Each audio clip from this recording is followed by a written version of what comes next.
And holy smokes, do we have a full panel for episode 202 of the DayZ Podcast.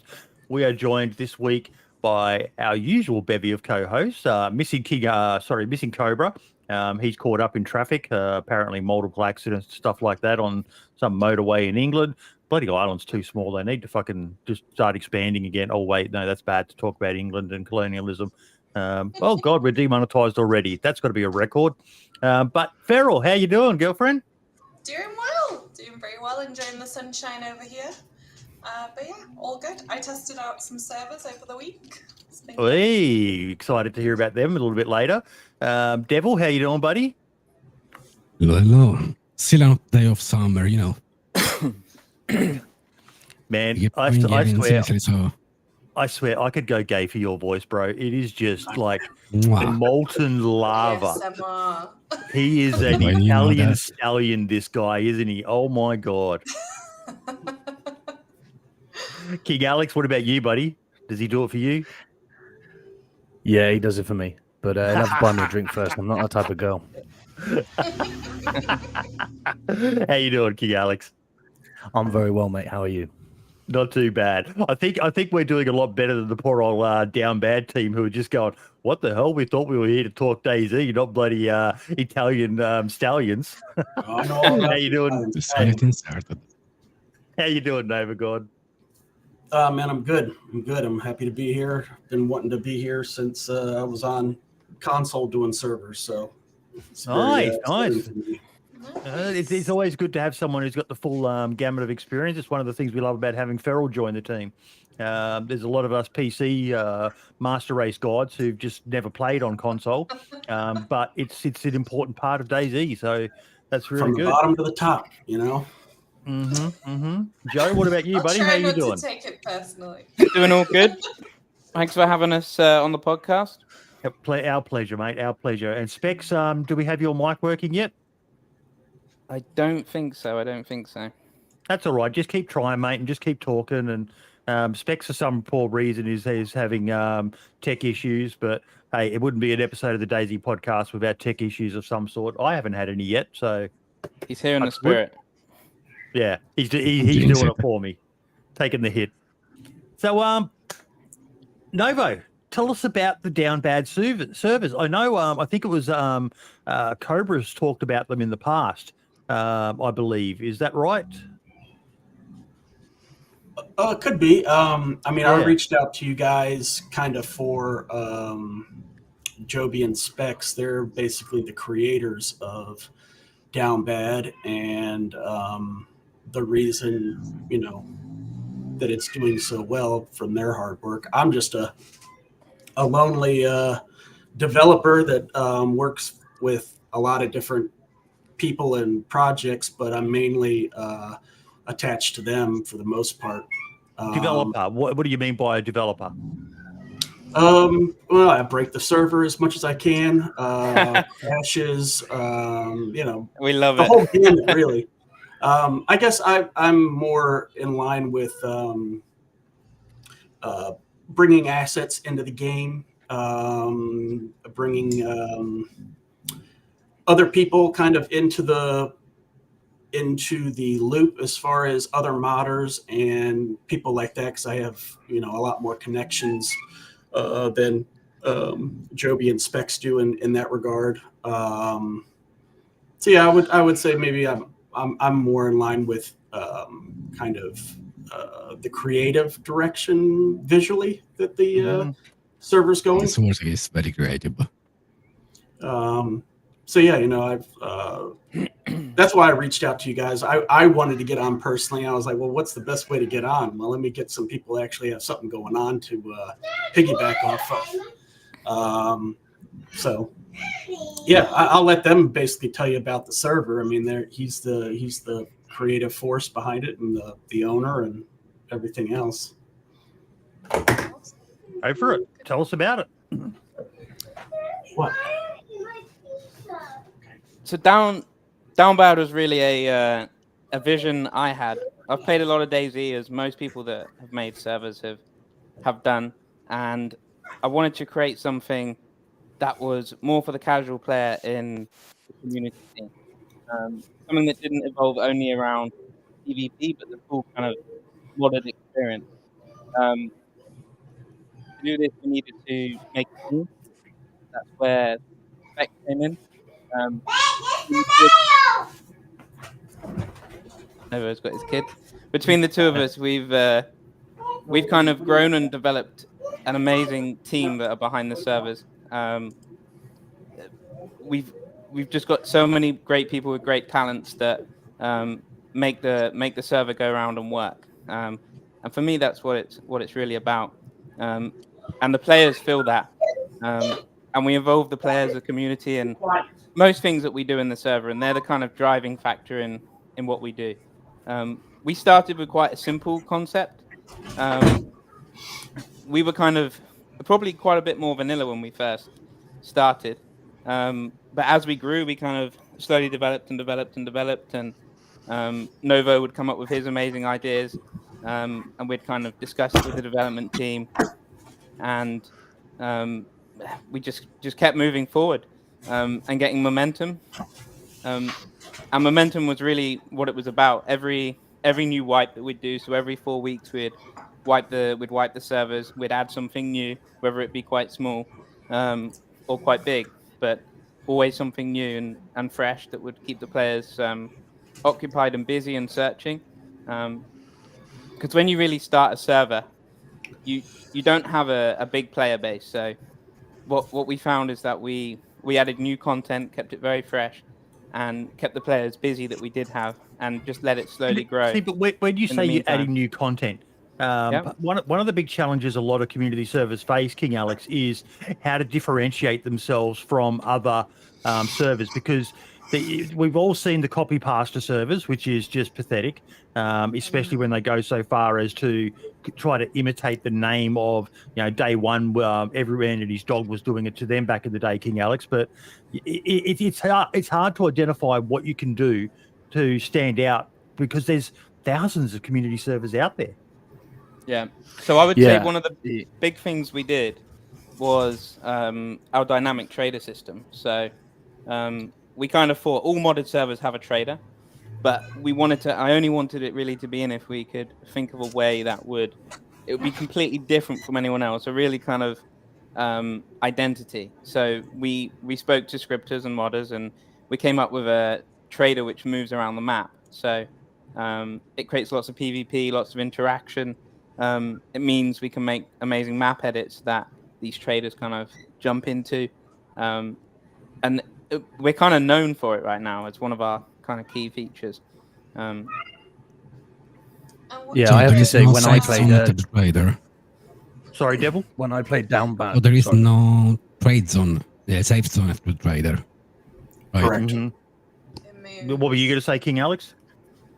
I was going to say, when I played Downbad, I have to say, obviously, great job, guys. I think you've put in a lot of work for it not to just be rearmed light, if it were. I think you've put your own real stamp on things. One of the things I have to say, I massively agree with Joe, is the dynamic that vehicle trader that was always moving with no safe zone had some really interesting moments, because you can really catch people off guard. Trying to buy their first vehicle, and you can sort of catch them off guard. And I think that's a really good dynamic, and it works a lot better than safe zone traders and stuff. I think so. We've tried to stay away from safe zones. Just think it keeps it more in line with DayZ. Everything's a risk. Everything you do has consequences. And going back to what you said, Boydie, about new content. You brought up Rearmed. I worked with Rearmed for quite a while, and it's hard not to be compared to Rearm, because they did so many things first, and arguably they still do a lot of things really well. But I would say one of the things I try to push for with Downbad is creating new visual experiences for players, because me personally, I feel like that's one of the really only ways that you can keep a server fresh. So with new buildings, new places to explore, new places to build bases in, and things like that, and rotating maps. I mean, we've run every single map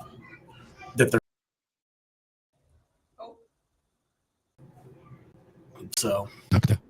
Sorry, guys, I just had to do a refresh of my page. It wasn't letting me see the stream chat.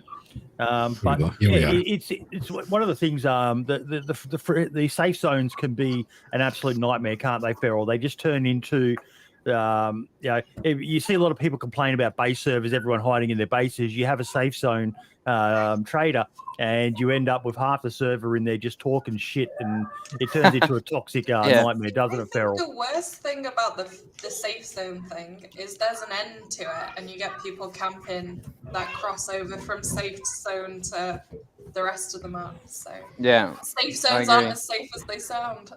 No. So yeah, you end up getting teleported in front of someone that's just sat there with a bear trap waiting for you. Yeah, definitely. But so, Alex, you said you played on the server. What were some of the other experiences you had that might be worth discussing with the team while we've got them here? Well, I played.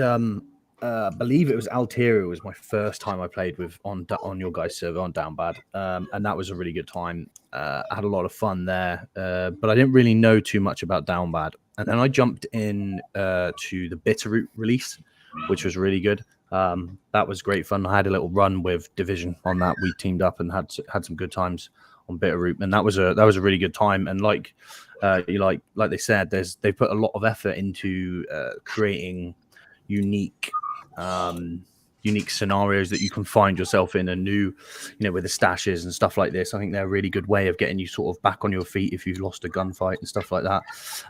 But also, I have to say, I really appreciate the fact you also offer the hardcore server as well, which is really good, because if you're not if you are into that more traditional survivalist DayZ element, you guys also offer that, which I think is a really I think it's really good that you guys do that, because not everybody's going to be into the hardcore, and not everybody's going to be into the traditional Downbad experience, as it were. Yeah. So you've got more than one server, Joe? We have. So we started with one, which was the base Cherno server, EU main, and then we branched off into a second EU server, which was a solo duo trio. That was kind of a map rotating, which allowed me and the dev team to really get creative and have fun with the maps, because what I find really fun is it's amazing to run the servers, but it's really fun to create the new maps and offer the players experiences that they don't normally get, because there's a lot of time and effort that goes into adding all of our mods and experiences into the map. And then we branched off into the USA.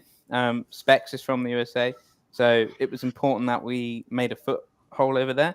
We didn't really realize just how strong our USA player base was until we made a server out there. And then we very quickly got a second server out there. And we actually have a third one opening this wipe. So, obviously USA there's more people, so they need more servers, don't they? They're just bigger. With the map rotation, how does that work with your progression and stuff with the players? How do they, you know what I mean?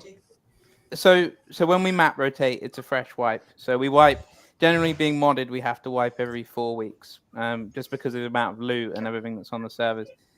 Keeps it fresh, allows new players to come in and be on a level playing field, which is really important.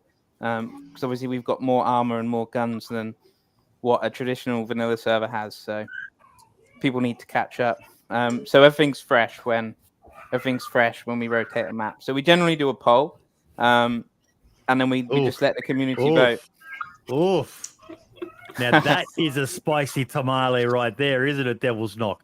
The choice between being a democratic, allowing for freedom of speech and all those other things that everyone loves to go on about, versus just shut the fuck up and do as I tell you. For a community, it's a tough area though, isn't it, Devil? That's exactly a very good point, because you have to grow your community. You have to listen to the people you have on your server. Yeah, sure, you have to design it, but you don't want to do something that players don't want. Yeah. I think having a firm hand is great with a community like DayZ. They do tend to go a little bit AWOL if you give them too much freedom. Yeah. You got to put I don't know the right about AWOL. Yeah, they tend to go a bit batshit fucking crazy. It's a better way to put it, King Alex. What do you think? Yeah, I guess it can be a hard balance. What did you guys when you set out on the Downbad journey and you decided you wanted to really do this? Was there a clear vision that you had, or did you just kind of know and then from there you've used polls to kind of form what has now become Downbad, or did you guys have a pretty clear vision on what you wanted to see? So I think personally, I had a vision where I wanted the servers to move to. My plan was to create a community that wanted to share that vision and be part of a modded server that wasn't 24-hour raiding, for example. So we were kind of approaching a market which were a little bit older. Maybe they work, maybe they've got kids. And we grew the servers with that market in mind. Obviously, there's younger people that play as well. And we kind of drove it forward in that sense. In terms of my vision, are we exactly where I wanted it to be at the very start? No, definitely not. But we are at a place where the players are having a lot of fun. It's not far from the vision I had in mind. And yeah, I think I love playing it. And I think we're always innovating and looking for new ways to improve. So I'd say that vision changes all the time. And that Sorry, I've got to let Feral say something here because I imagine I'm about to get blasted for what I just wrote in chat. No, you're right. So I wanted to ask specifically, because a lot of console players suffer with this. You start a new server, there's no one there. How do you combat that when you first start brand new from scratch? You got to play your empty server. You have to play your empty server. Joby actually came up with a really good idea because, when you start a server, you're going to usually get a lot of solo players. So he came up with the idea to create what we call the camp. And it's basically an area where you get all solo players to kind of form a team, basically. And, building the base, getting the gear, kind of yada yada.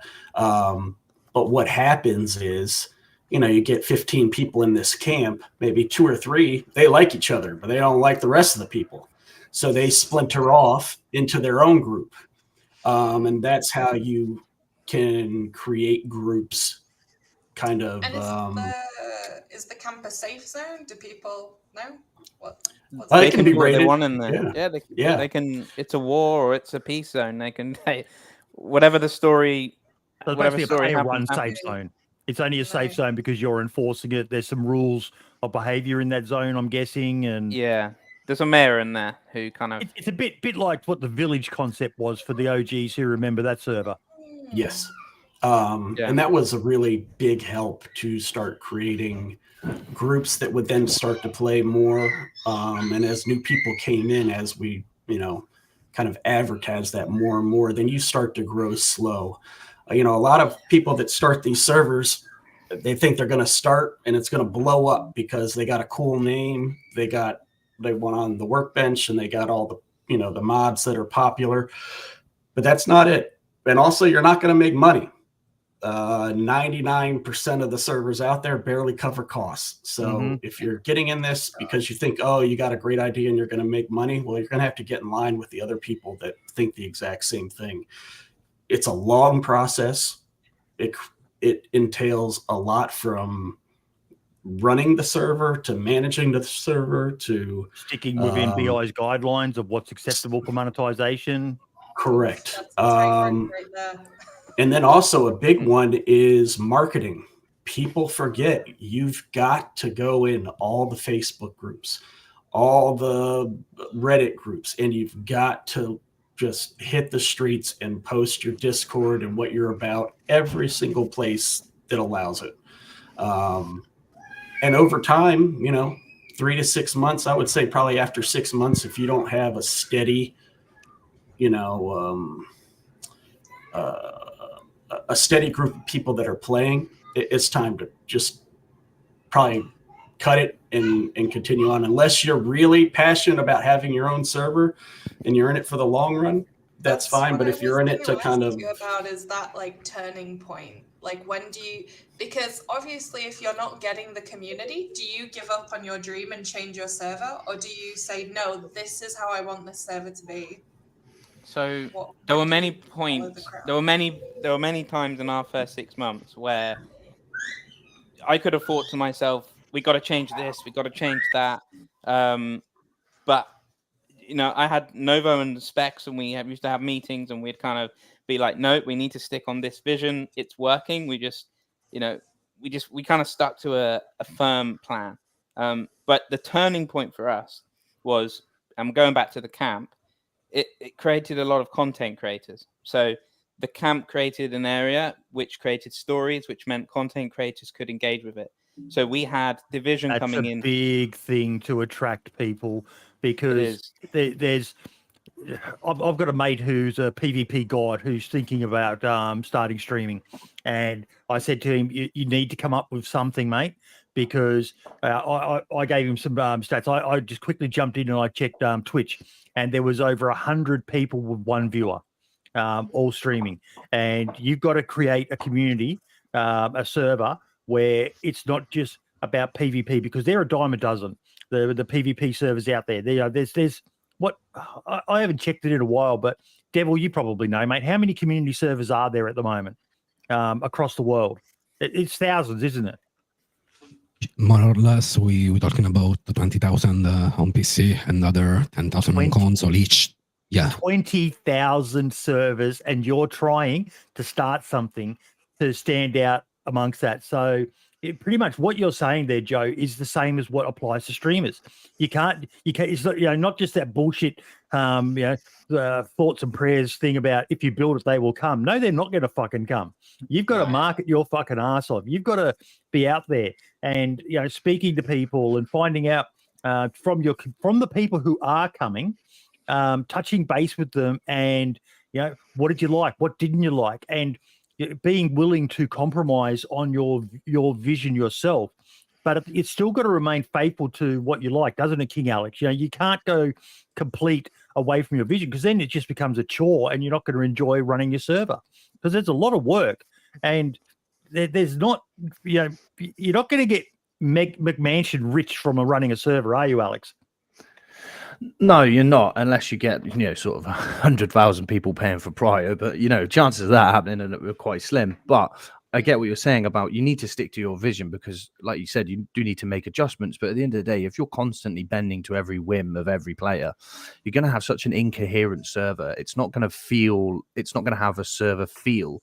So players who are committed to playing it, they're just going to get pissed off with the constant changes and they'll leave. So you are absolutely right. You need to build something that feels like home. Yeah, you got to remember that the players that are with you on the journey, they came to your server for a reason. They like the original concept. So every change does have a consequence as well. And that's the thin line you run, is like you were saying, your vision opposed to their vision. And there is room for both, but you really do, if this is your server and this is what you want to do, you really kind of have to stick to that. Take some of the, the feedback, but I mean, that's what's going to make you special, is your vision, and your idea and your concept, and, but don't be afraid to try things. Don't be afraid to try things. We had the DayZ Underground team on. And they've done some stuff that was outright failures and outright successes. And sure, you're going to lose a few players here and there, but you just keep on trying stuff, and then take on board the feedback. Explain to the community why you're trialing something. Tell them your reasons why. Do it if there's enough support, or you think it's that important. Because sometimes they don't know what's best for them. And you need to show them something that might sound bad initially, but it could turn out to be good. But be prepared to take that hit. As I say all the time, players are fickle. Barring it's a bit like with DayZ. When DayZ was pretty shit, it went down to around about 3,000 concurrent players across the world. That's pretty much all the player base was 3,000 people at any one time. So you've got to be prepared to take a few risks, but you've also got to make the changes. And like DayZ did, they made those changes for a reason, and look where it is now.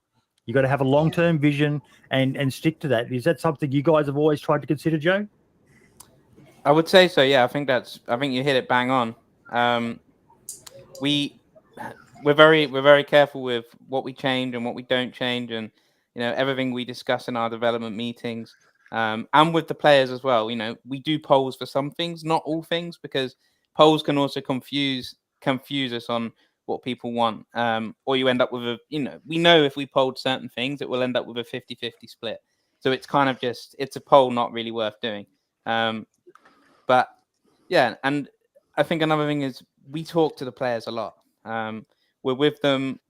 I still do tickets to this day. I like to still do them. Not as many as I used to, but I find that talking to the players and seeing firsthand, what the challenges are and what they like, what they don't like. It's a really good keeping thing. in touch with your player base as well.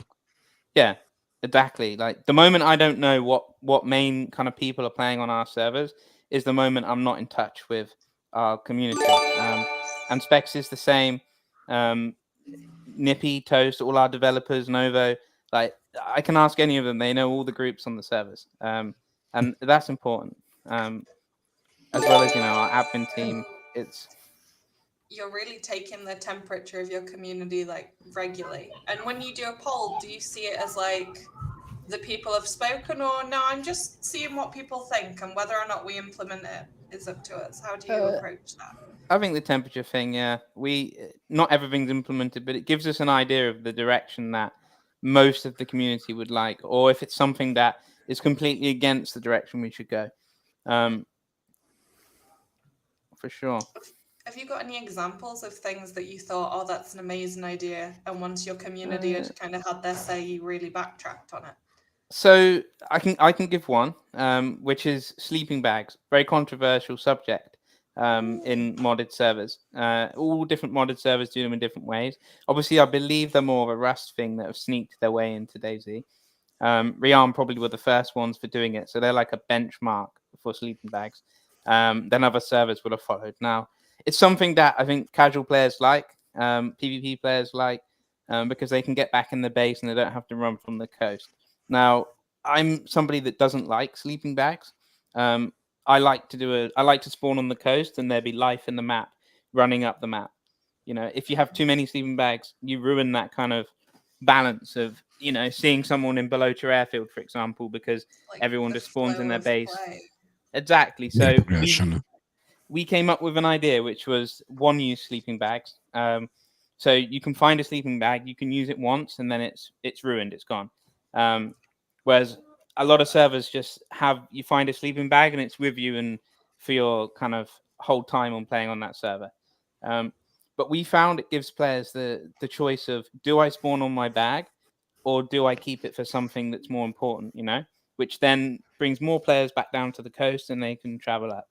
But what we do have then is for a long-term progression is old sleeping bags, which they craft, which are more permanent. They get later on in game. But going back to your question, we polled this, and I polled whether players in our server would like to have a more permanent sleeping bag they don't have to keep finding, or if they would like our system, which is one use. Now, I did the poll probably 10 months ago, and of course, everyone in the community voted that they would like to have sleeping bags permanent, which was kind of the yeah. Now, the players, of course, they want their sleeping bags that are permanent. They only have to find the one on their time on the server. But what we have to do is then educate the players on the bigger picture of what the impacts of that sleeping bag being so easily found are when you're on the coast and you see no one, and then they complain there's no PvP, for example, or so on. Hi, Cobra. So I think that was a very controversial poll. It's one where I went against the community on for the better good. And I think generally our core player base does like the way we have the sleeping bags now. But if I ask them, what's your average player base at any time, like during the peak times, obviously? So now kind of end of wipe. We wipe this Friday coming, kind of quieter. But on peak times, we'll be queuing across all the servers at weekends on a Friday. And what pop do you run at? We find 100 is round about the optimum. smaller maps, we kind of put them down to 80 sometimes. It really depends on the map and what they can handle. Some of them. That's really chaotic. Do you have a lot of big groups? Do you have a lot of solos? What's the kind of balance? We got solo, duo, trio servers, and we've got 6-person servers. So there's really a kind of a good mix. But yeah, all sorts. So how did you guys decide on getting a server up and running, and who had the idea? How did you find the kind of the concept? So I think obviously I've played a stupid amount of DayZ, like most people who decide to make a server. I love the game. I wanted to make a server that was for, as I said earlier, the more kind of casual older player that wants to still play in that modded scene, but doesn't want to get completely wrecked by people that can play all day every day, if you know what I mean. So kind of we put some rules and things in place that allowed everyone to kind of get along better, whatever kind of player you are in the modded scene. Nice. And in terms of getting your server like up and running and the coding and development, how did you get started in that? Well, I sat with many calls with Novo. Novo had many console servers, so I knew absolutely nothing. So the first thing I did was, and this would have been a Christmas ago, I brought a little GTX server and started watching all the videos on YouTube. Novo would fill the gaps for me on what I didn't understand, and I actually started to just learn the the vanilla files and what would happen if I changed this and what would happen if I changed that, what would cause the server to crash, and then I kind of I went on the workshop and I put probably 100 mods and decided what I really like and what I don't like, and then I kind of whittled. Jesus Christ, Devil! I mean, what would you say to someone putting 100 mods on a server? That was the initial I'm list. sure that in time he got his own server mods, because the whole server pack is gonna get pretty big in time, right? Yeah, it's pretty big, but we whittled it down. That was kind of all the mods that were kind of ones I liked, and then we probably went with like 30 in the end. Just your shopping list. This shopping list, exactly. Yeah. And then we whittled it down, and I probably started doing map editing and just building the server up really and making something unique. How did you finding all these resources? Like, I see one of the things you put in there, getting involved in the owners' Discord, asking questions of other owners. But one of the problems that we've noticed is that there is a lot of good information out there. It's just knowing where to go to find that information is an absolute nightmare, isn't it, Cobra, when it comes to running a server? And welcome back, Cobra. Welcome back. Nope, the mic's not working. Oh, his mic's not working either. Yeah, but Joe, you take the while he gets his mic working. We do some lip reading. Well, I'll jump in here because that was one of the things I really wanted to talk about. Is that any part of DayZ really, other than maybe playing, creating connections and relationships is so insanely important. Especially when you start out, if you know absolutely nothing.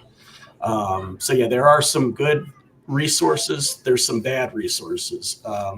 Kind of finding your way through those can be challenging, but meeting people and getting help from them and creating those relationships is really what's going to help you kind of jump ahead a little bit faster than maybe you wouldn't have at the beginning.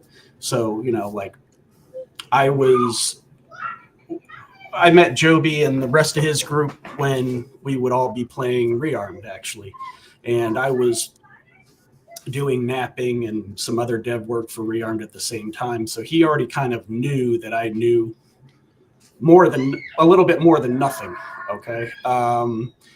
And for him starting out with vanilla files, as Farrell knows, in the console world, that's all we got is vanilla files. Yeah, and there's an argument out there that console players know the vanilla files way better than PC players do, because that is our You've only only got tool. one flavor of pudding. That's all you. Exactly. So we're gonna make a hell of a chocolate pudding. You know what I mean?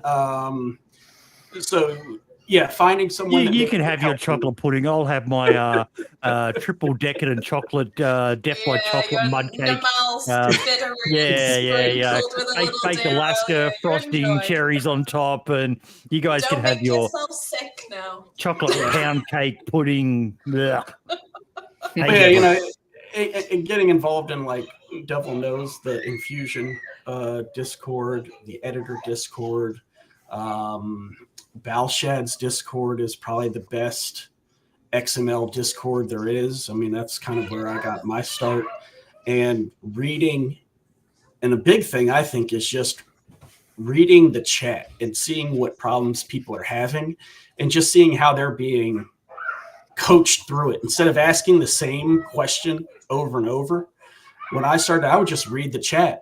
Oh, he's having the same problem I had, you know. Across DayZ is like, your question has definitely been asked before you ask it again, try and find your way, because it's a good mental exercise as well. Like, exactly. Try and work your way through it before you just go straight for the questions.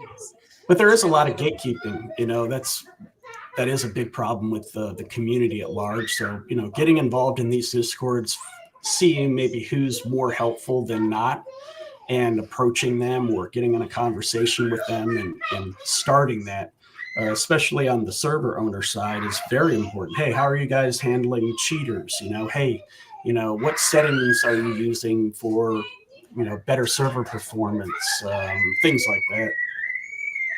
I was going to say, in terms of cheaters, how is that on community? Do you already have tools in place? Just quickly, sorry. Mic check, Cobra.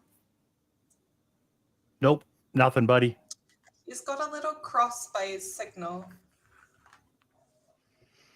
Yeah, I wonder what that is. I can dub him. Do you want me to dub him?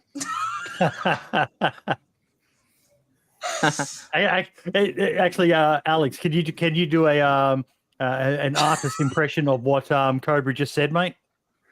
Yeah, I'm pretty sure he said, "Boy, show me your feet." I'm not gonna lie, mate. I think that's what he said. Here we go. Yes, definitely. 2 feet. That's what he said. 2 feet. Oh, he's had to turn his camera off now. He's got too excited. I'm 51 and fat. I can't fucking get 2 feet up in the air unless I fall on my back. Jesus. Bless him. Now, I saw Scarspeeder commented something there as well. Gatekeeping. Quick mic check, Cobra. Let's see how you're doing now. Nah. Still no signal from his mic.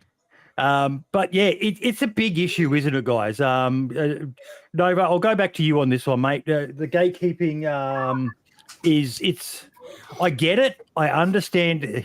Hey, Boydie Cobra here, show me your butthole. Yeah, no, we're not going that far, folks. You got to laugh out of Cobra. Cobra said he'll come back next week. Obviously, issues. But it is a big issue, isn't it? Yeah, I would say it is somewhat of an issue that maybe needs to be addressed. But on the flip side, you have to kind of also remember that I have a few Bohemia Interactive friends, so I hope they don't take offense to this, but the old team at DayZ basically didn't put out any type of information on how to do anything. I've heard that still said about a lot of things, Novo. That there's not a lot of good quality BI endorsed tools out there for people to use. Correct, and I'm hopefully they're going to start to put out more. I know my buddy Jacob has kind of maybe talked a little bit about that, and some like well-known modders are actually putting up more GitHubs with more information and tutorials. But for a lot of this, you know, the guys that have been around forever, they had to learn it themselves. So of course they're like, hey man, I put in all this work to get to where I'm at, and this guy just wants to join and get the answer automatically. And so there is that kind of dynamic, which I understand. And some people don't have that as much as others, and some people have it way more than others. But that's kind of like where I think the community is on all fronts, whether it's owning a server, doing modding, doing basically anything. The people that have been here for a long time really had to learn it on their own. And there is some of that resentment for the new guys just coming in, wanting to jump in and, take over. But I think now that I'm paying more and more attention to what other people are doing, there are a lot more people that are more helpful than not. There is a shift coming. Is this the Jacob you're talking about? This guy? That's the guy I think about every night. Jacob. This is Jacob, isn't it? Is this guy Jacob? Can anyone confirm if that's Jacob or not? I'm not sure. No, mate, there's a sign there that says not Jacob. It's not him. Oh, That's Jacob. That's the guy that made Lads Lighting, I think. Yeah, that's one of my favorite DayZ people. Hello, lad. If you're watching, you're probably not. Hello, Jacob. If you're watching, you're probably not. That was one of the funny things from that dev stream, though, wasn't it? The whole we got the wrong name up. Jacob was here earlier. I saw he lurks. And Dolphin, Jacob's brother, is he here? No? That's Indiana Jones from The Curse of the Red Nine. Love it. Yeah, I think that's kind of where we're at as a community. The paradigm shift is happening slower rather than faster, but it is noticeable that the tides are turning, which is great because DayZ, it's 12 years old, but for me and a lot of other people, I still think it's, the best game I've ever really been involved with. And there's a lot of life. There's a lot of juice, I think, in this orange that is still yet to be squeezed. So, it's really become more of a sandbox now, like for community, especially on PC. Like DayZ is what you want to make it. Like the sky is truly the limit. You can create a server that no one has ever created. Like even with 20,000 servers, you could still have a unique server, and that's beautiful. Love it. You spoke about the lack of samples. Now we're seeing from the modding community, first with JD, is guns. People, modders, releasing some samples. Now we have Tyson, the car. What do you think of that? Modding, sharing the knowledge instead. It's great. I shout out to JD. He's one of my other favorite DayZ people and a good friend of mine. He's one of the good modders where he's always willing to help and willing to share knowledge. And I myself have been extremely fortunate, probably more fortunate than anybody, to have gotten into modding with really, really amazing teachers and people that had no problem taking me under their wing and kind of showing me the ropes, like Gorman from Rearmed, who was basically taught me everything I know. Not everything he knows, which is kind of odd, but what are you going to do? And like Inclement Dab, who's a good friend of mine, same thing, has helped me. JD's helped me. Lad, Jacob, Mario. I mean, the list goes on and on. So creating those type of relationships where people can and then introduce you to other people that are good people and then other people. But you got to remember, if you are in that type of situation, you got to give back. You got to get back to people that DM you and ask you questions, or ask you questions in Discords, or people that need help. You can't take all the good and never give back. So if anyone else is in that type of situation, please remember that. I was gonna say, when you approach that, what is kind of the best etiquette for finding help? Because I see a lot of people get it wrong. What does it look like to get it right? Be nice. The big thing for me is to do some work yourself. Even if you don't understand, try before you ask. Especially with like XML stuff from console. I mean, I was an admin on I can't remember what it was. I'll have to find it here in a minute. But I was an admin on a modding Discord, and I was fairly well known on Balshads, and when people would message me, hey, how do I make the helicopters have loot? And I'm like, well, have you tried yet? What have you done? Oh, I haven't done anything. That makes me really not want to even kind of take that first step. Try whatever it is, watch a video. Hey, I want to know how to retexture a shirt. Well, have you watched any videos? No. Okay.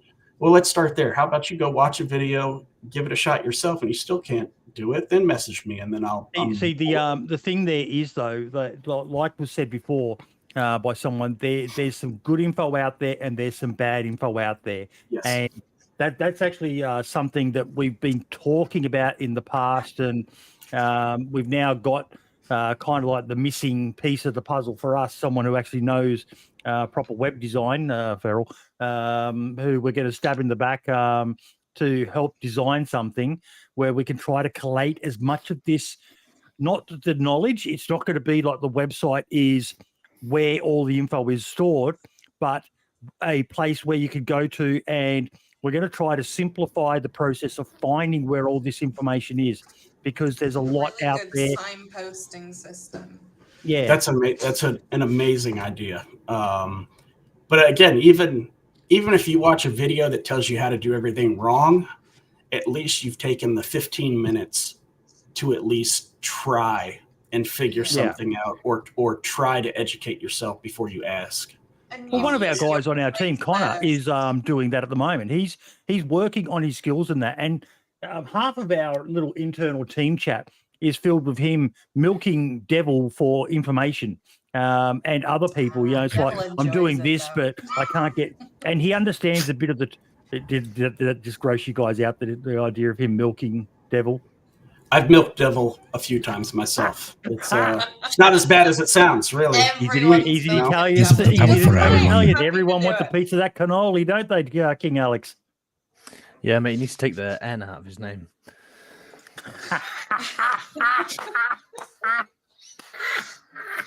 You get the room right there. Don't worry. Please edit your name. Please edit your name. Oh my God. I love this team. I love it. It's brilliant. We've all got a great sense of humor. That's so gold. guys, if you were to like really quickly in like bullet point form, if someone was coming to you and they were getting stuck with things, what would be like 3 of the most valuable resources you found when you were doing it? Not, just off the top of your head, what are the 3 that really helped you guys out? Helped us out with like the actual server itself. Or just anything, when you hit a roadblock, what were like the 3 best resources that you could go to if you were stuck after trying everything? For people out there who are interested in doing what you guys have done. Yeah, I mean, it's really a lot of research, and ask. I mean, honestly, it's asking questions.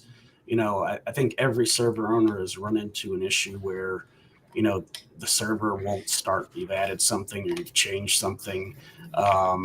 Again, you really got to try and make those connections fairly early on to help you with that, because there's nothing like, Joby and I have been through it. Hey, we're wiping in 4 hours and the server's broke.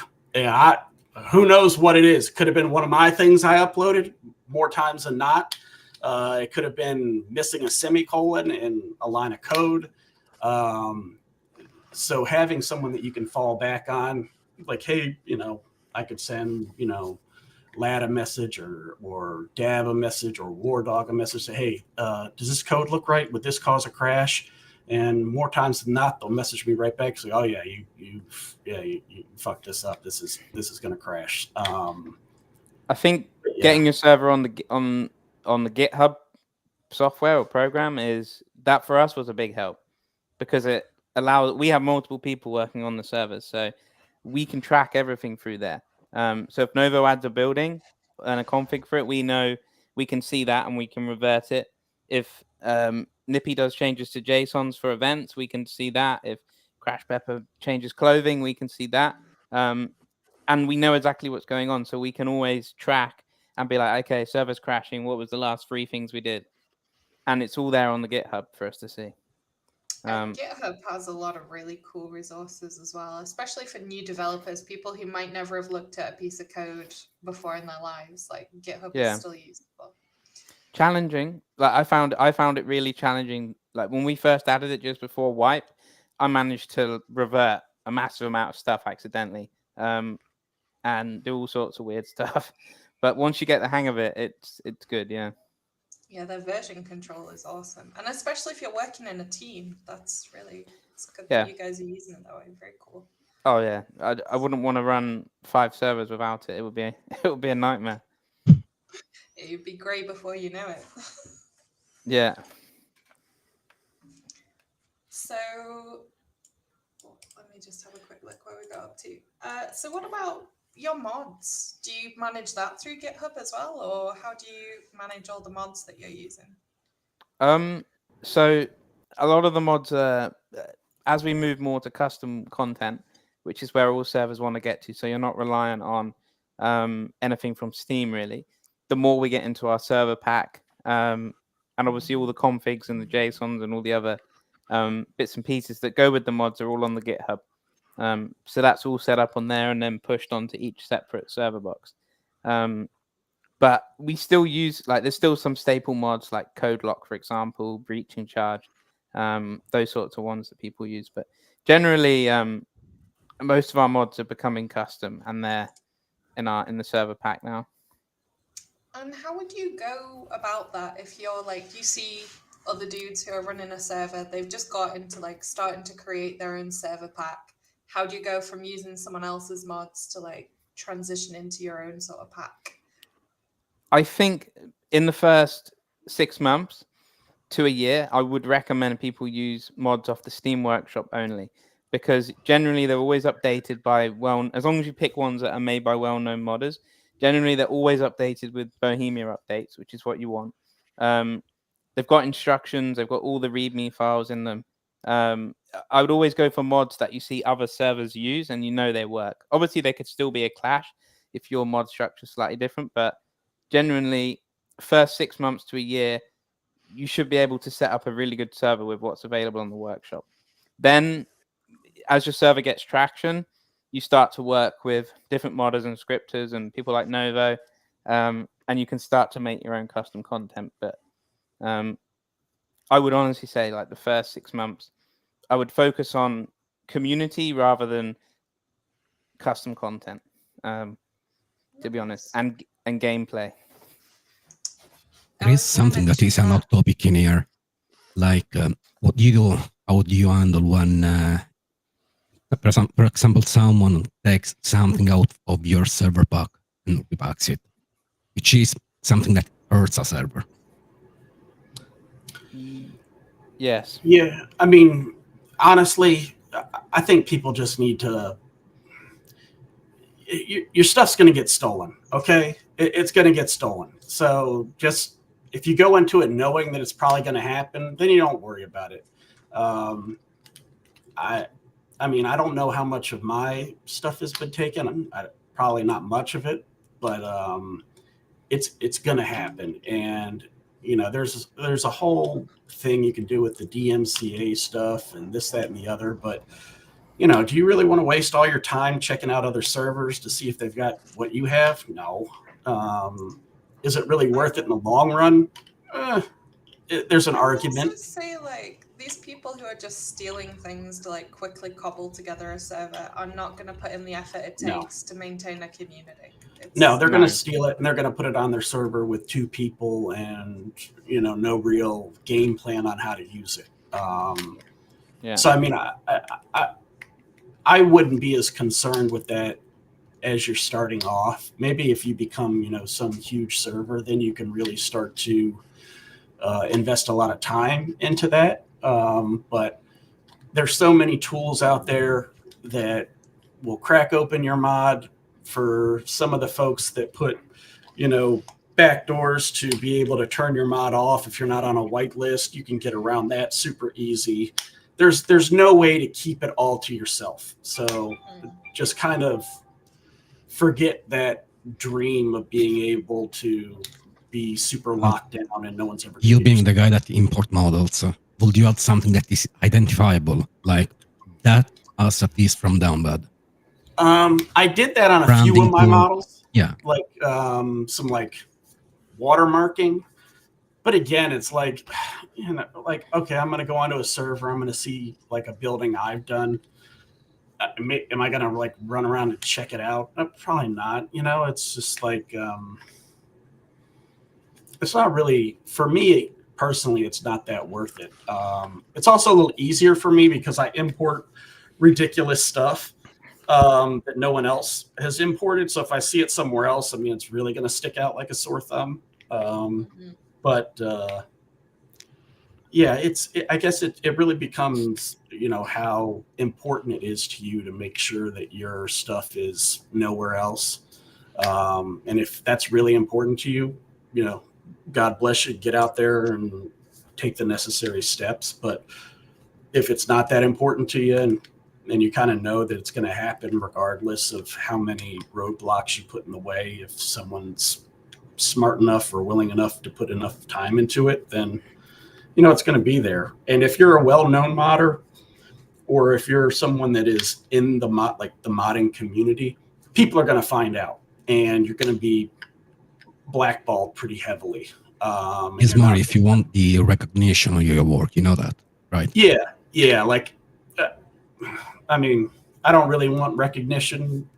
Some people are only into modding for recognition, but you're not going to become rich. You're not going to become famous, DayZ famous. I guess that sounds all right. I don't know if there are groupies with that or if there's like merch involved. You wouldn't be interested in them. I've seen them.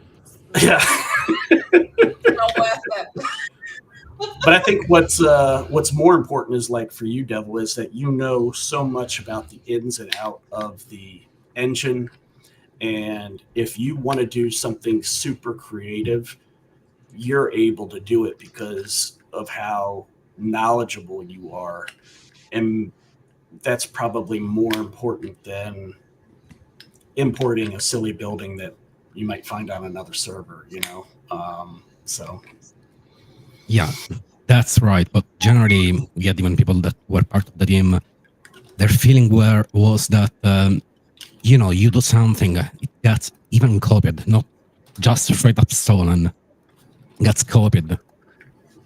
Say that comes from the idea of that person, There's Yes. nothing wrong. Yeah. Yeah. I guess I would just have to go back to, if it's super important to you that, it's your idea and you want to keep your idea on your server, your mod, then definitely take up arms and hit the workshop and hit the Discords and let people know that this guy has stolen your stuff, and, do what you can. But with so many servers out there, it's going to be, you're going to be hard pressed to really be able to find every person that's done you dirty, I guess. But, I wouldn't waste too much energy on it. I really wouldn't. It's so much more to building a community than just stealing bits and pieces of code. These people are just playing with your toolbox. Let them play. Enjoy the exposure if you get it, and don't take it too personally. Would be the way I would approach it. Yeah, I agree. Yeah, there's more important stuff to put your time and energy into as far as DayZ goes. So, yeah. And also just be real careful who you take stuff from, because not everybody's as good as other people. So you might take something, it might break it all. There's also the issue of, if you're taking something from someone else, you don't know where it came from if you haven't created it yourself. Exactly. And we've seen before, and it's something we've covered many a time. Mod scripting, C++, all this other crap that, I'm a bit like you, Yachtsman, and Codger. This is all way over my head. But I do know enough about it that, these smart modders, a lot of them have got their own style. They insert stuff that is basically their signature, little file names, just the way they word things, and they can identify their stuff, whether it be an image that they've just added a little Easter egg to that is their logo or something that you would never notice unless you know where to look, or it's a line of script or something, you're always running the risk when you're getting code from someone else. Even, our guy Connor had some stuff sent to him that was actually from someone else, and he wasn't aware of it. So, he was able to speak to the original creator of it and say, look, I just didn't know. He'd actually gone to that person and said, hey, can you help me out with something? And they're like, where'd you get this from? And he said, and he goes, well, that was mine. Originally, you could tell by this. And you got to be careful.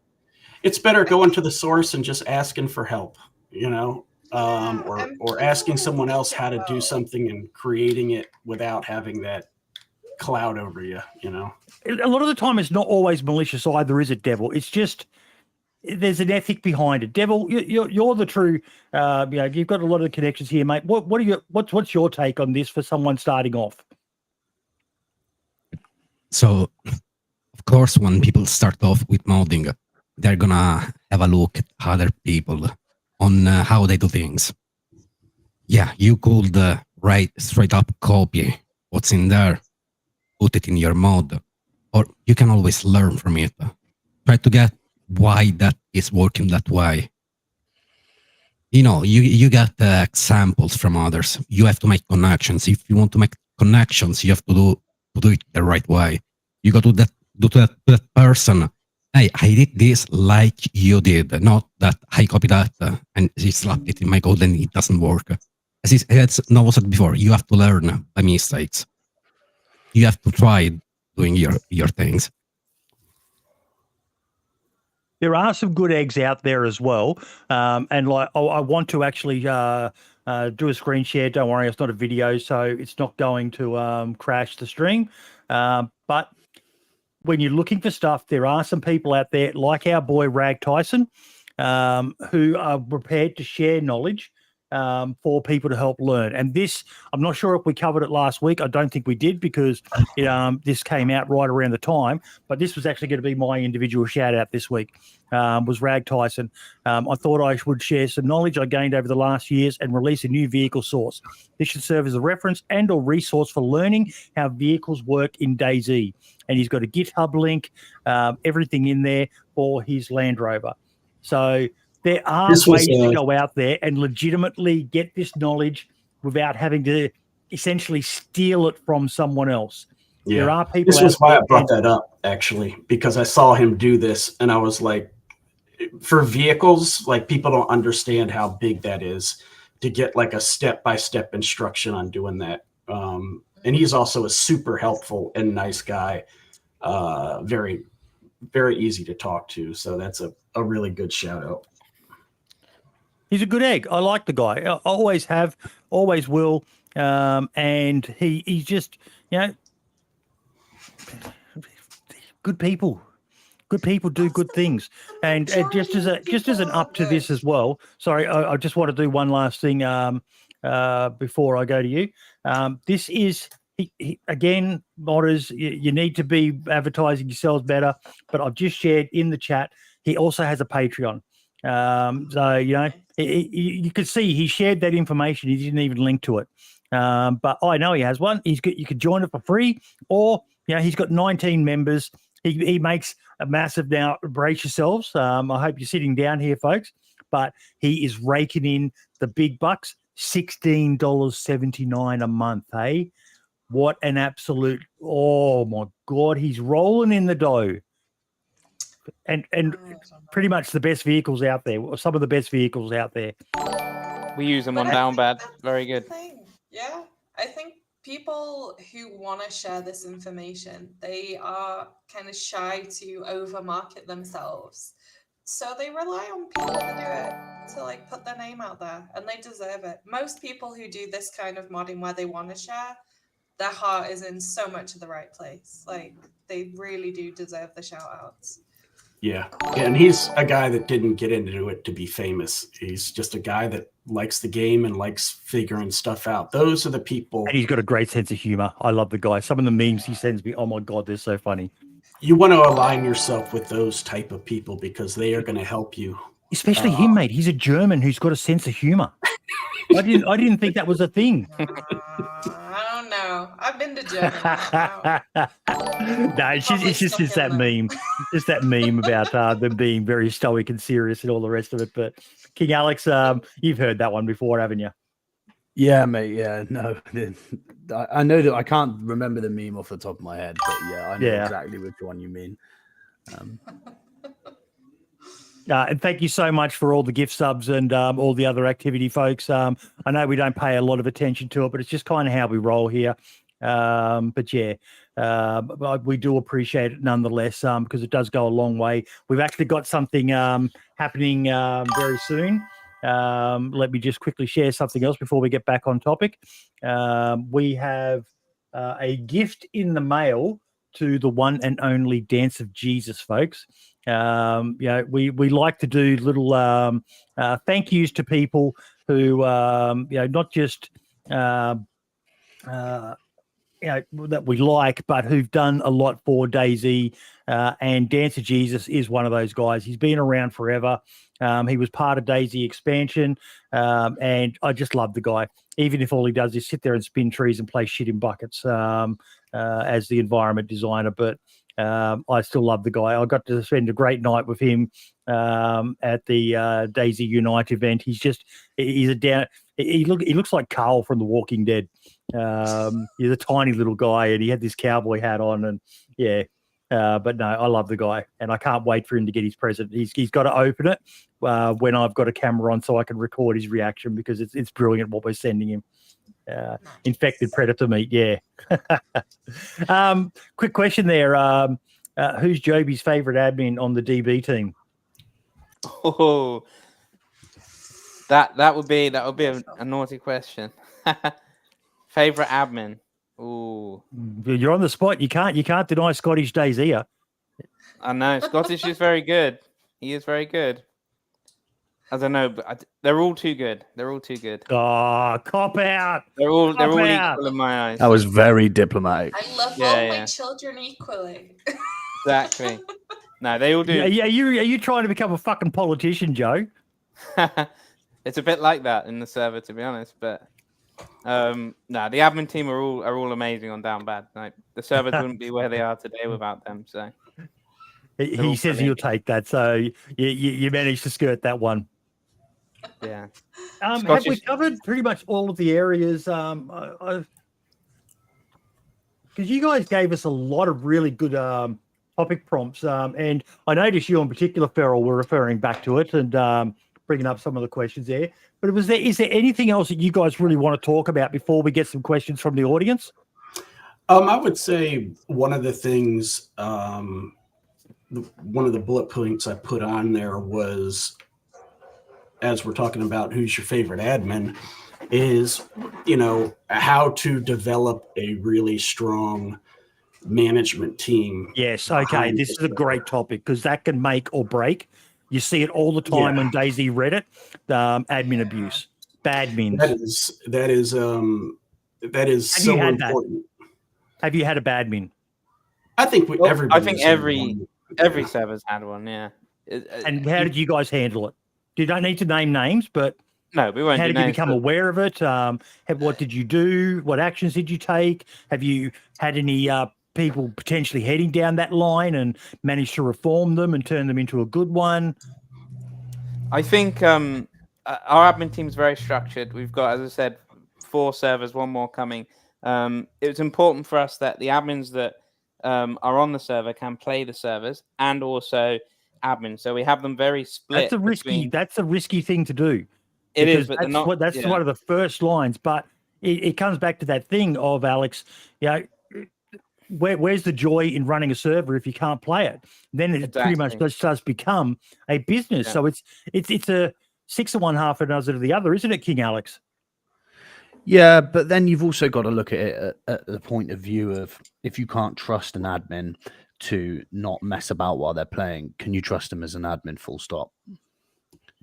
If you can't trust them to be left to their own devices when they're playing and not do whatever they want, can you really trust them as an admin anyway? So, yeah. So I don't think anyone should be trusted in the sense of no one has powers on the servers they play.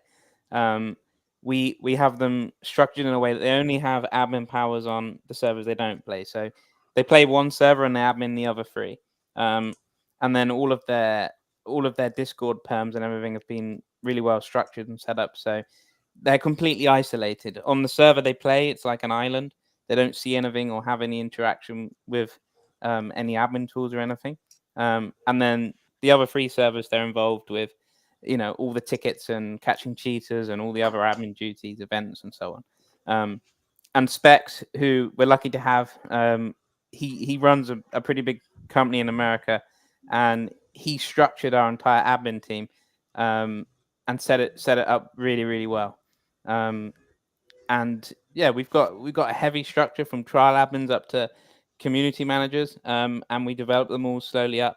So they do make or break the server, and they definitely make Downbad. And we get many comments from the players that we have the best admin team of any server. Ticket response times, I think, very important in a server, especially in modded, because everyone gets stuck or gets the helicopter trapped or their boat flips and flies or whatever. So it's important that players know if they make a ticket, they can get, You said something there that, because it sounded like you're going to keep it going, and I want to go back to it before I forget, because I'm an old man and I've forgotten where my car keys are already. You said Specs runs a business and brought some of that knowledge to setting up your team. That was a key point to hear you guys say, because especially when I'm not 24, I fucking wish I was.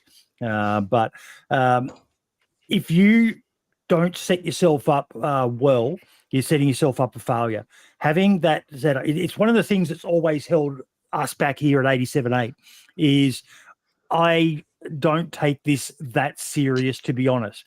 But when you do have someone who's got that business savvy, who can set things up and have some good procedures and processes in place. I'm aware of a lot of this stuff. I've worked in white collar and all the rest of it, but that must have been invaluable to you all. 100%. Yeah, he's done a really good job. I used to run. Get Specs back on, I think, to talk about this, because that is such an important topic.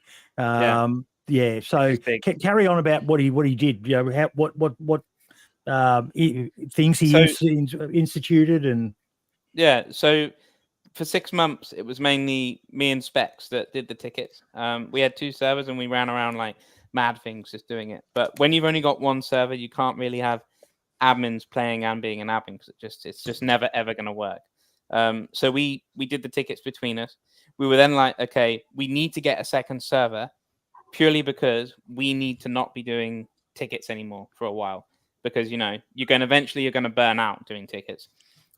So we decided, okay, what are we going to do? We make the second server, and then Specs implemented his admin structure into it, all the Discord roles and perms, and it's a massive thing. And then we were like, okay, we need to bring the community into this. So we asked the community, okay, all of our long-term members after 6 months, okay, who wants to be admins?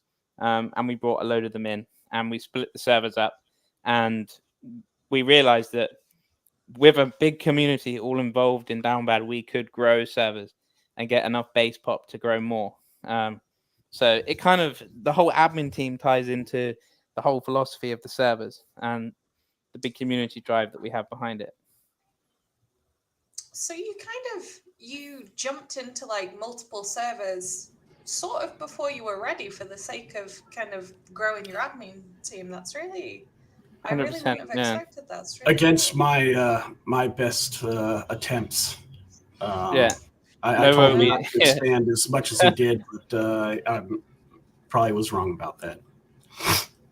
I don't know of any other community servers that have made that jump for that particular reason. That's really interesting. We made it so we could create the space to grow. That was kind of what we wanted to do. We're very lucky because we have many content creators that play the servers, so they do help us with growing and awareness. It would be very hard to make servers without them.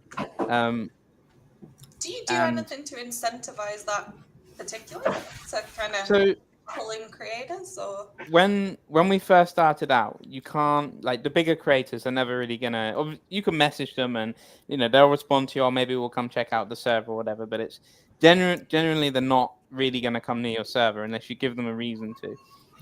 So what we did was we made kind of like a program where we approached all the smaller creators, and we were like, okay, well, if we can't get big creators, we're going to help grow small creators. So we brought lots of smaller creators in, and one at the time was Division. I'm sure many of you probably heard of Division. Great guy. And we worked with him and we helped develop his content, and we made him particular map edits and exciting things that would make his videos unique. In turn, he would make videos on the server. He'd bring his teams onto the server. Other teams would be like, oh, where's Division playing? More people came into the server, and Division came fully engrossed in our community. And he still is to this day. Whenever we wipe, he makes videos, and he loves it. And he's a great person to have with us. So we kind of did that with other creators as well. And eventually, the bigger creators started to come. And it's just kind of eventually you just start snowballing. And what impact have they had on your server? Because that's something as well. It can be a double-edged sword having big names on your. It put us under quite a lot of pressure. For example, I think at Christmas time, we didn't really even know, but Nazar, one of the bigger creators, he made a video and he brought it out the day before the server wiped. And suddenly we had this ATQ on the server on wipe day, and we were like, what's gone on? Wow. And then someone was like, Nazar released a video, and that momentum just starts to grow. And it's at that point where you screwed up, guys. You got to do the day one approach. Thanks, but no thanks, and ban them. Those who know, know. Those who know, know. I'm sorry. Nazar's awesome. Exactly. I love his stuff. Yeah, I mean, it's this could be a episode of the podcast in general. Is just the influence content creators have on the community as far as community servers go. There are definitely pros to working with them and having them on your server. There's also cons to working with them and having. So when you say working with them, there's going to be people out there. You know, I've got to get a thing of tinfoil actually to wrap around my head. But some of them are going to be going, "Oh, you're working with them, are you? You're spawning stuff in for them. You're telling them stuff." So working with them. You know, some of them are very needy. Hey, you know, they're going to send you a message. I think this guy's cheating. You know, he killed me. Okay, now we got to, you know, look into if this guy was cheating or not. Hey, the server's too laggy. What's going on?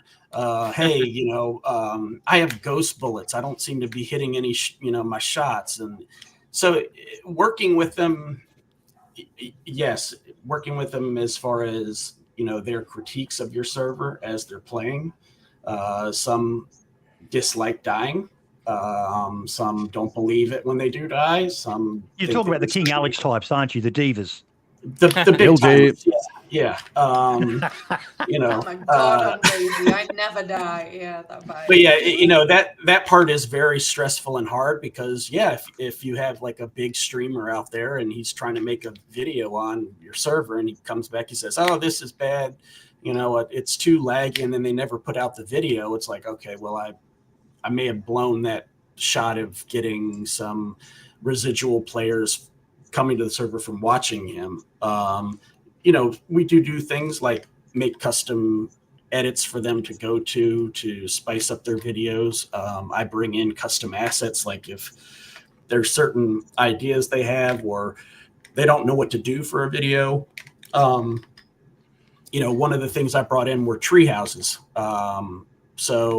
Now there's something new, some new content they can create a video on. Hey, I lived in a DayZ treehouse for a week, you know, or hey, I lived in a pirate ship, you know, or hey, you know, because they also have to work with the algorithm on YouTube to get their views, right? So that's why so many of their videos are called, you know, similar things compared to others. But yeah, so there is working with that. Then sometimes you'll spend a week bringing in an asset or doing custom assets, and then they. You guys have got your own regular fucking groupies. I'm noticing in chat here. I keep on seeing. I love Nova God. I love Specs. I love Joby. What do you guys? Have you guys got a bloody OnlyFans or something? You know, it's there's a little of that going on. You know what I mean? We got to bring what we can to the table here. Is that like the ultimate tier supporter? Yeah, exactly. You know, if you survive for a week, you get a free month of OnlyFans, pretty much. The players love it because the next wipe, we always put these edits in for all the players. So the next wipe after they've seen a video from, I don't know, Dozing Chopper or somebody, they're like, I want to go and find that base spot. And there's a huge rush on wipe day as the whole map descends to this cave, and then there's just absolute chaos. So it's very funny. It's great fun, and I think it brings them into the community, and the community love to see them playing the servers. And I think it's all a big circle that works well. Yeah, doing it like that. Yes, we're helping the content creator. The content creator is making the video to get the players excited, and then the next wipe, the players actually get to feel like they can kind of live out that video that they watched and liked by living in the same thing or seeing the same thing. And like you got to keep it fresh. You got to keep pumping out fresh content for players and content creators to keep people wanting to come back. If you have the same stuff on for a year. You had any that were with divas though that you're basically like, please don't come back because you were just a pain in the ass. So again, don't name names. I don't want to throw shade. Well, There's always two sides to a story, but your experience has been somewhere you're just like, oh, please just fuck off. Yeah, I mean, there's definitely some that are like that, but the majority of them are not that. Good. But there's a few bad apples in every basket. You know what I mean? So I think as well, people have bad days and good days. Yes. Yeah. Did you get like a read now? Because you've been doing it a while. When a streamer approaches you, can you kind of think, oh, this is a good idea, this is a bad idea? How do you approach that decision making? We normally send them to Novo, to be honest, and he discusses what he can do and what he can't. Yeah, I mean, there's certain ideas that probably I would say that's not a great idea. We're not gonna put in a, I don't know, like a pony-shaped castle for you to live in. That's ridiculous. No, it's got to fit within DayZ. Well, there goes my next video idea. Well, folks, and here is the drama of the episode. It is confirmed that Downbad hate bronies. But yeah, there's some ideas that have come in. JLK messaged me about possibly coming on with an idea of living on a houseboat. It was like, a houseboat? That sounds cool. Like, I'd be into doing something like that. So maybe that will come to fruition, later on. Particularly now we've got a decent base boat to work with. Yes. And, Dozing Chopper, Baba, Nash has been a huge supporter of us. Shout out to Nash. He's lived in basically everything I've done and made really amazing content that's been very, very nice to have, and he's always appreciative. So if you ever get a chance to work with Nash out there, please do. He's a great guy, easy to work with, good ideas. But yeah, it's like I said, this could be a whole topic on itself, just kind of going back and forth on. And honestly, I feel that we could keep on talking for hours, but we are getting close to the end of the show. I'm probably going to look at getting you guys back on again in the future, because hopefully we could get Specs with no mic issues, because there was a lot that he discussed that you guys talked about what he did that fascinates me and I think needs to be shared.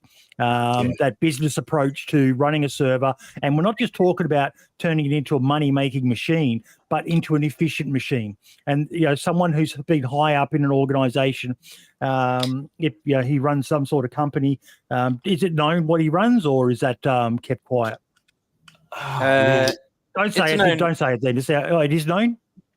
I know what it is. Yeah, don't say it then. If it's not publicly known, like common knowledge, that he's the CEO of Microsoft. His real name is Bill Gates. But yeah, I love hearing that sort of stuff and trying to get that sort of knowledge out there for people, because it's important to share. A rising tide lifts all boats, all that other sort of good, thoughts and prayers sort of nonsense, but that is one of the true ones I do believe in. Share knowledge, and competition just makes people lift their game and do better. But we've got a few things that we need to cover that are usuals for every episode. We'll start with you, Ferrell. Oh, hang on, let me grab my link. I had a really good day today. I went to explore Plagueland's medieval server. Sorry, which one? With Wasteland? Plagueland. Have you got a link that you can put in chat for everyone? Yeah, way ahead of you. There we go. And I explored it with the creator of their server, Faith. She is lovely. She's got time for everyone. She showed me all their custom kind of XP missions that she added.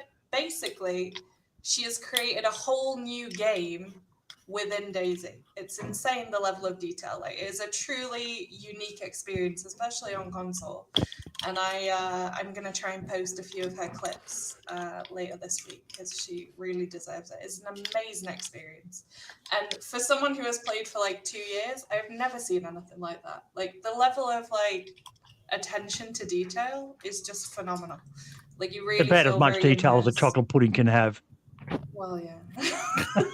Yeah, I'm never gonna forget best chocolate that analogy. pudding I've ever had. Absolutely. So yeah, she did a really great job, and I think it'd be nice if more people checked out, especially for there's sort of I'm not going to spoil it, but there's a very deep lore behind everything that she's gone into detail with, and it's so cool. Really check it out if you have time at some point. It's a really nice server. Not Plaguelands. Stick to yourselves. And what about you, Alex? I saw you sent me a link. I've just put that into the chat. The Barber Regia hardcore. Oh, yeah. So obviously, guys, shout out to Downbad. Obviously, for if you guys haven't played Downbad, go and play Downbad. But my the Barber Regia hardcore is one that was recommended to me by Hey Bambi, and I haven't had too much time to play this. I played about a couple of hours. I've been quite busy, but this server is quite mental. It's in a mouse server. It's hardcore, extreme cold, real survivalist elements. It's got custom infected and stuff like that. There's like a nuclear bomb that can go off. Honestly, it's absolutely crazy. So if you're interested in something like that, and yeah, go and check it out. It's really unique. Is that like a kill streak nuclear bomb, or is it something you activate, or is it something random?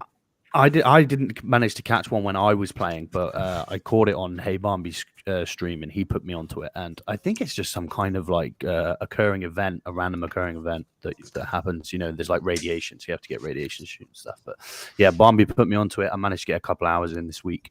But yeah, definitely go check it out. I've heard really good things about Barbary here as well. So, and what about you, Devil? What do you got for us in the modding world? Right. This week, my shout out goes to Sardla Girafi. And he was a builder. A guy that died a year ago, and that lately coming up that some people are getting his stuff and selling it around. So my shout out this week is more on respecting people that and when they put something free for people to use. Because they make friend, and this guy was a very nice guy, some fella, and he was loved by a lot of people. Or just himself, he was with in his team. So just typing a message there. Need a link for the Plaguelands Discord if anyone's got one, so I can post it in chat. But I'll drop it again. No, that's awesome though, Devil. Modding. Adopt a modder, folks. Get out there. Show some love to them. They do so much for so little in most cases. I've already done mine, so we will now go down to do some individual shout-outs now. Joe and Novo, I hope you guys have watched before. What this last segment is, second last segment, I almost forgot. The DayZ Independent Calendar shout out. Let me just go down to it. Weekly shout out. Okay. I only got the one event this week, folks, with the DayZ Independent Calendar events by iRody, and that is Capture the Bear by Adrenaline Frostbite. Get ready for an adrenaline pumping adventure in the icy wilderness of the moles. Collect as many teddy bears as you can, but watch out, they might have a special protector on their side. go in as a team or push your luck to the limits as a solo. It is Sunday, the 8th of September at 5:30 my time. So that would have been 2 hours ago, but next weekend. So as always with anyone, if you've got an event that you would like to share, same goes for you guys, Novo, and all the rest of it, jump into the DayZ independent calendar, add it there, and Rhodey will update us each week so we can shout it out and let people know about your event coming up. It's great to advertise in your own Discord, but as you guys said, marketing is key. The more you can get it out there. And yeah, we've only got, 40 or 50 watching us, but we try to get these shorts out each week with Connor behind the team. And we try to get it out as a video highlighting all the different amazing events, because it's a lot easier now, but there's still a lot more work that goes into setting up and even just coming up with the ideas for the events, isn't it, Novo? Yeah. Coming up with the ideas of the events is big. We do a bunch of different events every single day. You got to try to keep the community involved and excited about what's happening next, for sure. Brody helped us a lot when we were starting out with his Discord. Yeah. He's a great guy. There's the Discord for Plaguelands as well, folks. Just popping up in all the chats. And yes, I do need to make you guys mods on the actual channels as well. But the easiest way is that way. Then I can just post it and it all goes up and that into the chats for everyone to see. Awesome. So yeah, individual spotlights. Oh, sorry, Ferrell. I was going to say, I just wanted to give a shout out to myself because I'm selfish. I'm trying to get a survey filled in at the moment. Well, this is going to be your individual spotlight, isn't it? Yeah, if anyone could go and give my survey a little bit of a fill in, it would be very helpful. Particularly if you're on PlayStation and you have a survey you want me to check out, that would be amazing. There's a link to the form. I shared it on the YouTube channel as well, and I've shared it on Twitter.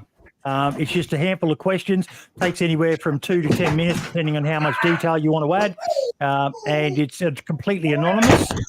It is anonymous. If you choose to share personal information, that's your choice. But it is anonymous, yeah. Someone sent me an essay on there. I didn't think you could send that many words. There's one guy submitted about 2 pages in his comments. Obviously passionate about the topic. But yeah, go in and have a look at it. Just ask a bit about your player behavior, mostly focusing on some of the issues that console faces with duping and all the rest of it. So yeah, interested in your thoughts. Last I checked, it had about 80 responses, which is pretty good, pretty damn good. So share it out there. Put it in any Discord communities you're in, folks, and just try to get some more information. And then once we've got more info, we can get Ferrell to detail what she learned from it. Awesome. Okay, Novo, what is something that you would like to shout out and raise awareness of, mate? Does not need to be DayZ related. It can be anything you're passionate about, or it can just be about whatever you want to do with your server. Well, I really wanted to take just a real quick second and list off some names of the people that have helped me throughout my DayZ journey, if that would be okay. No. All right. Well, the next one I got is real quick. I just want to say hello to my console server, Awesome Hellies, and the super dope guys. Frank the Rabbit, who really helped me learn a lot of stuff on console. The Rearm community, who gave me my first opportunity to be creative on PC, design full Spec Ops, AJ45 for yelling at me all the time, Cornflakes, Gorman, who, like I said, taught me everything I know, all the guys in SpaghettiOs, Dab, War Dog, Steve from Expansion, and BI, Lad from BI, Dolphin, Mario, JD, Vin, Bjorn, and Ike Ozzy, who I created a kind of like a DayZ importing business kind of thing with. I'm no longer with them, but I wish them all the best. Huffy Puffy, Ghost X, one of my good scripter fins, Maroon, my Czech buddies over at Stalker Renegade, and a new Stalker server starting up, Stalker Survival, Freeman, Clean, Mom, Dad, The Lord Jesus Christ, Allah, Hunter Z, Sajid, Clean. Then all the other servers I work with, Loaded, Hideout, Bloody Nightmare, 2 maps, Hashima map that's coming out, which is going to be insane. So excited for this. The Battleship Island. It's based on a real location. They've gone a bit quiet of late, it seems. I'm not seeing a lot, but I'm hoping on vacation for a while. Okay. But you'll see some of my stuff on there. And also the map Anastara that's out, which Battle Squatch made, is an amazing map. Please give it a run through if you see a server running it, or if you want to load it up on DayZ Editor. And then my DayZ team, the Dogs team, always there for me. Thank you very much. And like I said, it's been awesome to be on here. Thank you for inviting me on. And if I can ever be of service later on down the road, all you have to do is ask. And did you forget anyone? Probably, but I don't care anymore. Like what Syntax said, did he win an Emmy? It's the DayZ Emmys. I mean, come on. Emmys. What about you, Devil? Anything you would like to shout out this week, buddy? Sure, this week goes to people like JD and Tyson that put out community samples for people. Yeah. So they can learn. Yeah. JD with his weapons pack and Rag with the vehicles. It's just amazing. That sort of stuff's being shared. It's good. Joe, what about you, buddy? Something you would like to raise awareness of? I think I'd like to raise awareness to people that are thinking to buy cheats. It's something that we tackle every day in Downbad. I think it's a big thing. I think there's a lot of people that spread misinformation about them. I would just say to people, think before you do it. Think before you buy it. There's no going back once you do it. I would just like people to think carefully before they get mixed up in all of it and ruin their gaming experience and others' gaming experience. Because as a community server, we never want to ban anybody. It's not a nice thing to do. It takes a lot of resources for us to catch everyone that is cheating. So for me, I just like to tell people just to think carefully before they do it and buy it or wherever they get. So much time gets wasted by admin teams dealing with that. It does. And yeah, I think more needs to be done to educate people around the consequences of cheating. And what's going to happen to people that do it, and community servers all have a strong pact, and we work together to keep these people off the servers so that legitimate players can have a good time. So for me, I think it's important just to deliver a message that just think before you do it. Really, really think. That would be my Liam Neeson. We will find you. We will. We will find you. But yeah. A big shout out to my team, all at Downbad. They put a massive amount of effort into the servers every day. I'm only one person. Without them, there is no servers, all the players, everyone that's made it possible. And thank you for you guys for letting us on your podcast. It's been great. No, mate, this is why we exist, is to showcase not just the up and comers, but it's also good to get on a successful server and just hear how you guys have run. And it's been fantastic. It's knowledge sharing. It's what we try to do here. Is just help people. I'm just one fucking idiot with a ability to talk underwater with a mouthful of marbles, as I like to say. But there's a lot of people out there who are incredibly talented, and it blows my mind the shit I see. Which brings me, I'll do my individual shout out. And that is, oh God, I've got to try to say this name. Benzalconium 622. Does anyone know that name? Have a look if I recognize them. I'm going to share something.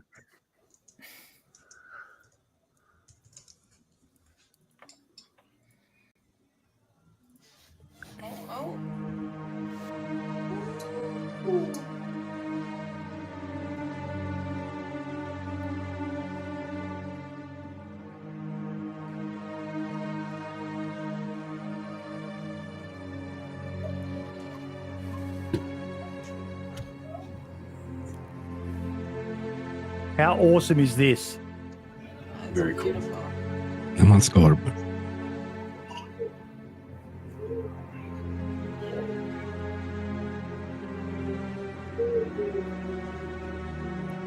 Nice.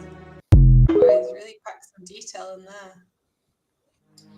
Amazing. And just some of the comments, like even Sumrek commented on it. Looks great. Thanks for sharing. Dab, who created the orb, for those who don't know. And yeah, people just asking, we want one, we want one, we want one, we want one.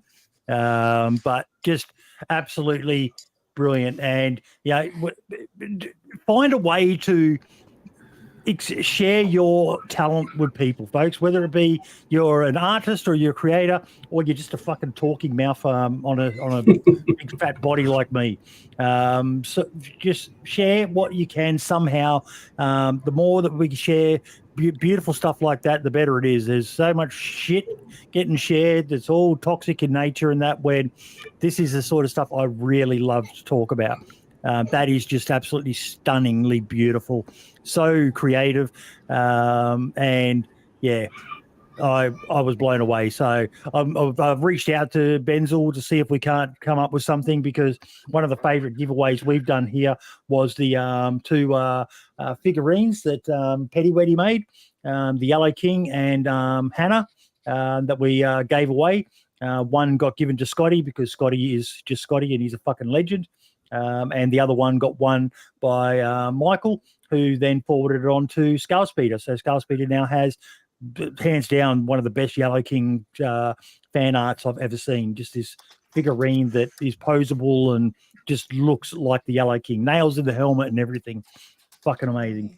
But yeah, Feral, what's something you would like? Oh, no, you did yours, your spreadsheet. Snuck in. Jumped the queue, yeah. Anything else you want to shout out? No, just my selfish spreadsheet for this week. Please, spreadsheet, please. Fill in the survey. That's about it for me this week. Well, the last cab off the rank then is Mr. King Alex. Yeah, so obviously, guys, I want to give a shout out to you guys for coming on. And you know, I'm not sure how much of this you've done before, but it can be a bit nerve-wracking to come on and speak in front of people. So props to you, and also props to the rest of the Downbad team who do a lot of work behind the scenes. They've made a really good environment to play in. One I've personally enjoyed a lot myself playing on there. So well done, guys. Thank you very much. And also, the second thing I'd like to shout out is to, I won't name them because I don't know if they want to be named, but the team that goes into the behind the scenes of the 87.8 podcast. They do a lot of work that I had no idea how much work they did before I joined the podcast as a co-host. The work they do is pretty invaluable. So yeah, massive shout out to them as well. Can we play the song? Which one? Yeah, if you want him, mate. Yeah. I'm just trying to find it because there's so much in our chat. But There are a few songs by now. yeah, I want to go back to the original one. The stuff you can do with AI these days. AI is posing such a fucking conundrum for me, in that I don't like taking jobs away from people who could do it, but at the same time, I wouldn't even know where to start to get some of this stuff that Kate has managed to make for us. Just typing in some prompts into YouTube, into whatever software she's using, and it comes up with these songs that are just phenomenal. Oh god, look at it. Chocolate oranges, maps, big fat guy dancing. I'm still trying to find it. Where is it? There we go.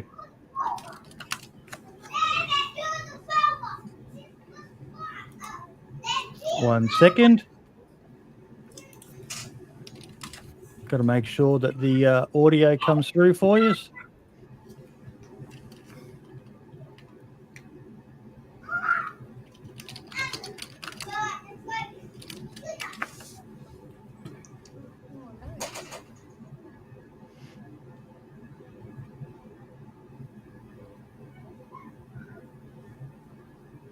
Oh, I can't hear anything. No. You might need No, to Can you guys hear download it? and play it. No, you're going to No. download it and play it from your computer, I think, not through Discord. You have to drop it on your OBS.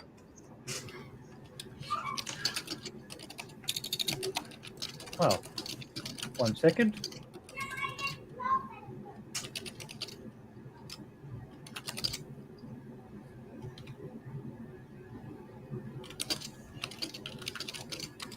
See, there we go. We're finally having a text issue.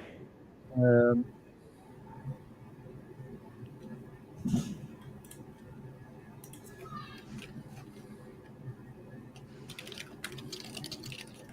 me try that again.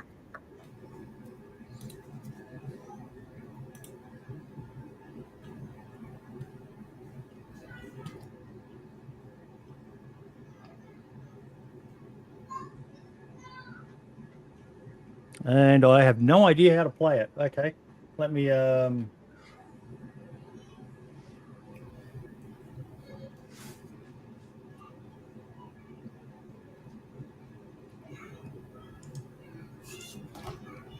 One second.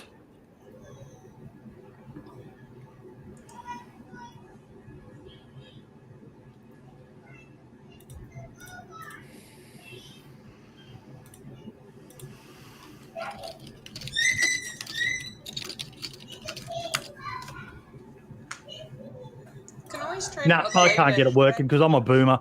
But I'll put it in the Discord for anyone who wants to have a listen to it. But we're playing with it, and we've got some ideas about how to make a pretty fucking cool song about the show. And yeah, they've just been doing some amazing stuff behind the scenes, like Alex mentioned. But yeah, AI could never reproduce the show's tech issues. Fuck you, Dorkwig. That's awesome. That's what they do here. They just roast me each and every week. I love it. But everyone, thank you so much. A shitty way to end the show with me having tech issues, not being able to realize that audio wasn't coming through. But yeah, thank you all so much. Thank you everyone who donated, gifted memberships and all the rest of it. Don't forget, we've got our merch shop as well with those pretty cool stubby coolers that I'm really happy to finally be able to sell on our 4.4 website. But yeah, stay tuned. Got ideas about what to do with that. Won't happen overnight, but it will happen, to try to make a little bit of a hub for where people can find information from. And that sort of stuff is where the support that you guys provide to us. We don't shill a lot, but it enables us to do things like this where we can do either giveaways or stuff with our website that we want to do. I have a dream, and thankfully, Ferrell's got some ideas about that as well, and working with some modders, we could try to come up with a decent hub that connects all the good resources that are out there to help people learn. And like I said, a rising tide lifts all boats. So stay tuned. Keep an eye out, and we will see you all same time, same channel next week with Matty Ice coming on to talk about the wrap-up of Bitterroot, the fallout, the good, the bad, the ugly, everything in between, about how his very high-profile map development program went. He's been quite quiet of late. I think he's just taken a break from it all because it was pretty full-on. So next week, I'm really looking forward to having him on. Have you guys got a Bitterroot map up, Joe? Yep, we've actually had 3 up. So what's the feedback been? The feedback's been phenomenal with it. Yeah, people love the map, especially the US players. It is a very large USA. I will say it's a very large map, very expansive, and it represents that part of America for what it is. And there's a lot of players that are like, oh, it's too big. We don't see a lot there, but you have to kind of educate them that, look, this is a representation of what America is like in that area. So it's meant to be wild and rugged, and it's perfect for a 100-slot server. It is. You imagine putting 100 slots on the Molsk? It'd be like Grand Central fucking Station. Yeah. Wakuta would be just an absolute bloodbath. It would never end. And I know some people like that, but I like the bigger maps like Banov and Chernarus to an extent, and Bitterroot, because you can get lost. And when you see someone, it's genuine heart in your throat, fear, like, fuck, where'd he come from? And yeah. We actually ran his dev, what would you call that, Joby? His dev test? His play test. We were his EU play test, or he was play test. He got in a bit of a he got in a bit of a pickle, didn't he? And his server host let him down. And day of his playtest, he messaged us and was like, "You guys would you be able to host the playtest? You know, no, it's good on you for doing that. Good on you. Yeah, we'll always help people. Good, feel good thing. You've just convinced me that you are good people. Okay, that's good. But no, we're always there. We're always there to help people, and new server owners that wanna need help or suggestions, or we're always there to help. I think it's an important thing. Really nice stuff, guys. Excellent. Really nice. Okay, folks, we will see you next week, same time, same channels as always for the DayZ Podcast. #1 podcast, fuck you friendly. I love those guys. It's becoming a meme now. I just can't help but yeah. Bye-bye, everyone. Ciao, ciao.